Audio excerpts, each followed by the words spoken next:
ঠাকুর বলছেন, শ্রীমদ্ ভাগবতে আছে যে অবধূত 24 গুরুর মধ্যে চিলকে একটি গুরু করেছিলেন।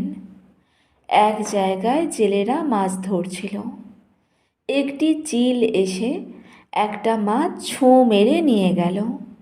কিন্তু মাছ দেখে পেছনে পেছনে প্রায় 1000 কাক চিলকে তাড়া করে গেল, আর সঙ্গে সঙ্গে কা কা করে বড় গোলমাল করতে লাগলো। মাছ নিয়ে চিল যেদিকে যায়, কাকগুলো তাড়া করে সেই দিকে যেতে লাগলো। দক্ষিণ দিকে চিলটা গেল, কাকগুলো সেই দিকে গেল। আবার উত্তর দিকে যখন সে গেল, ওরাও সেই দিকে গেল। এই রূপে পূর্ব দিক ও পশ্চিম দিকে চিল ঘুরতে লাগলো। শেষে ব্যতিব্যস্ত হয়ে ঘুরতে ঘুরতে মাছটা তার কাছ থেকে পড়ে গেল।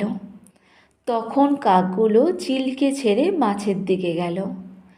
চিল তখন নিশ্চিন্ত হয়ে একটা গাছের ডালের ওপর বসল। বসে ভাবতে লাগলো, এই মাছটাই যত গোল করছিল।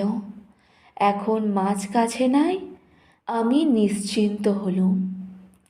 অবধূত চিলের কাছে এই শিক্ষা করলেন যে যতক্ষণ সঙ্গে মাছ থাকে, অর্থাৎ বাসনা থাকে, ততক্ষণ কর্ম থাকে, আর কর্মের দরুন ভাবনা চিন্তা অশান্তি। বাসনা ত্যাগ হলেই কর্মক্ষয় হয় আর শান্তি হয়। তবে নিষ্কাম কর্ম ভালো, তাতে অশান্তি হয় না। কিন্তু নিষ্কাম কর্ম করা বড় কঠিন।